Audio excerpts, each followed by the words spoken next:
Welcome back to Patch Notes, your daily briefing on gaming news. Sony just took a $765 million write-down on Bungie. Destiny 2 active development is officially over. Marathon collapsed in public, and reporters now expect the studio's largest layoff round ever. The math has been doing itself for months.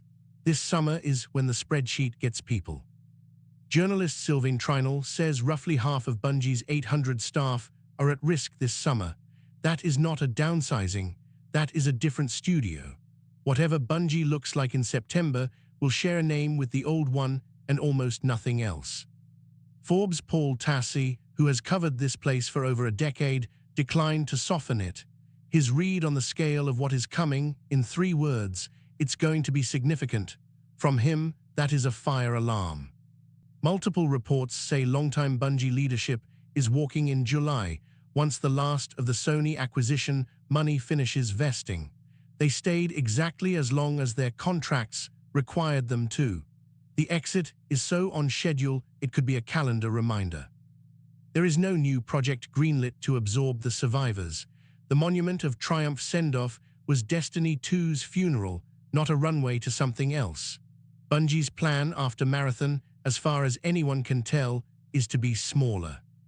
The grim joke is that Destiny 2 just climbed back into Steam's top 3 by revenue, right as the people who built it packed their desks. Players showed up to say goodbye. Sony apparently noticed the receipts, but not the lesson. One ruling, one regional court in Brazil, and every major publisher in gaming is suddenly a defendant. The first child and youth court of the federal district just decided loot boxes sold to minors are a problem the entire industry shares the bill for. The circle is wide. Valve, Riot, EA, Activision, Blizzard, Tencent, Ubisoft, Konami, Apple, Microsoft, Google, Sony, and Nintendo are all named. It is faster to list publishers who are not on this list. The court drew a circle around the gaming industry and pulled the string tight. The combined fine lands at 298 million reais, roughly $58 million. Valve alone is on for about 1.96 million, numbers small enough to absorb and big enough to make headlines, which is exactly the news cycle the court was aiming for. The ruling also demands odds disclosure on every box, hard age gates at purchase, and a refund path for parents whose kids drain the card. The fine is theater. The compliance order, if it survives appeal, is the actual punch landing on the storefront. Appeals are already expected, so nothing has changed at the store page yet. Loot boxes will continue to sell themselves while the lawyers do their thing. Treat this ruling as the opening shot of a long regulatory fight, not the end of one. Atlus finally pulled the curtain on Persona 4 Revival with a 22-minute broadcast on June 19, hosted by P Studios' Kazuhisa Wada. The remake exists, it has a date, and somehow the most interesting reveal of the whole showcase is a save system change. Inaba is back. You can save anywhere inside dungeons now. That single quality of life tweak quietly removes the original game's most punishing design choice, the one that turned every TV world run into a tense little gamble against your patience and the entrance. Combat is being overhauled, social stats are back from Golden, and a chunk of new content has been promised without specifics. The pitch is Persona 4 with the rough edges sanded down, not Persona 4 reimagined into something unrecognizable. That is probably the smart move. Release date is February 18, 2027. Far enough out that nothing in the showcase has to ship in its current state, close enough that Atlus had to commit. The marketing campaign starts now and does not really stop for 8 months. It is hitting PS5, Xbox Series X and S, PC, and Game Pass day one. A numbered Persona remake landing on Game Pass at launch would have been unthinkable 5 years ago. That fight is over now, and Microsoft won it quietly while nobody was looking. Capcom announced Pragmata has crossed 2 million units sold. A brand new IP, a weird hybrid of genres, no franchise lift carrying it, and it landed as one of the best-selling new games of the year. Nobody had a clean prediction for this one going in. Update 1.22 dropped on June 19 across PS5, Xbox Series X and S, Switch 2, and PC at the same time. It is the game's first real gameplay patch, not a launch day bug squash, which gives you a sense of how cleanly Pragmata actually shipped in the first place. Headline Edition is the scribble suit for Hugh, a free cosmetic built around Diana's in fiction crayon drawings. Capcom picked Father's Day to release a costume designed by the kid character for the adult character. The marketing team understood the assignment. The infamous stand or die simulation 30 has been softened, which is patch notes speak for too many people quit. Capcom watched the funnel, found the wall players were bouncing off, and turned the difficulty dial down. The brutal version is no longer canon. A 2 million seller getting actual post-launch support is not the default in 2026. Plenty of new IPs hit that mark and then get quietly abandoned for the next sequel pitch. Capcom is treating Pragmata like a platform, which suggests they have actual plans. CD Projekt Red's co-CEO Mikhail Nowakowski sat down with Edge's Knowledge newsletter and broke the studio's polite line on Cyberpunk 2077. He did it on the record, in print, with no PR rescue helicopters circling overhead. This is a studio acknowledging the wound is not closed. His exact phrase, "I'm not 100% convinced we went through the full redemption arc."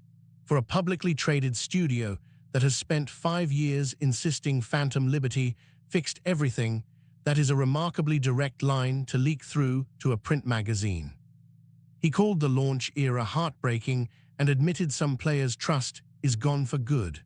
There is a version of this interview where every answer is corporate boilerplate. He chose not to give it.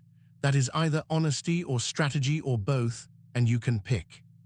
The pressure now sits on The Witcher 4, which CDPR confirms is running with 513 developers. That is a project of record headcount, the kind of number a studio shares when it wants the market to feel the weight of the bet it is about to roll out. And if The Witcher 4 doesn't land it, Nowakowski says the game after will. That is a two-product redemption arc with no fallback. The polite version of this strategy is bold. The honest version is that CDPR knows it is running out of swings. On the same day WADA hosted the Persona 4 Revival broadcast, Famitsu published a long interview with him about future projects, Persona 6 included. The press tour was actually 2 press tours running in parallel. He clearly had something he wanted on the record. His pitch to Famitsu, he wants his games to function as something like a poison that leaves a strong impression. He is talking about shaking the player's values, not shock for shock's sake. It is the kind of mission statement directors usually keep internal to the studio. This is the first numbered Persona project since Katsura Hashino moved on to the Metaphor team. WADA inherited the lineage and now has to define what it stands for next. The Poison line is the first time Atlus has publicly framed where Persona 6 wants to sit. The framing is careful. WADA is explicitly distancing this from cheap provocation, but he is also saying that comfortable, crowd-pleasing JRPG comfort food is not the brief. Persona 5 was a confident thesis. Persona 6 sounds like it wants to be a confrontation. No date, no platforms, no real reveal. Just a director quietly telling Famitsu what his next big game is supposed to feel like in your chest when the credits roll. Atlus does not usually let directors talk like this in public. The fact this one ran is the news. Bungie is the loudest name in the layoff news this week, but it is nowhere near the only name.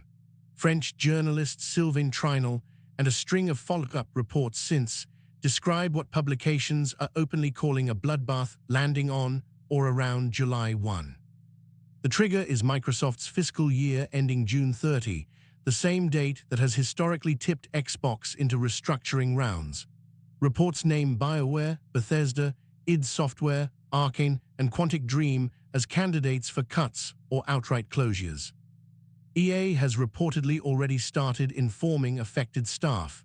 Sony's Bungie situation is its own story but stacks onto the same week. ZeniMax studios across Microsoft are bracing, because the playbook is now familiar enough to plan a calendar around. None of this is confirmed by the publishers yet. That is the standard line, and it should sit in your head as you read the rumors. But the specificity is what makes reporters take this round seriously.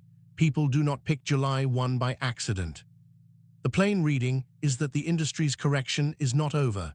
It has been compressed into a single rumored week and aimed at 5 of the bigger names left standing. Treat next month as load-bearing for everything that happens for the rest of the year. That's your patch notes for today. Subscribe so you don't miss daily gaming news.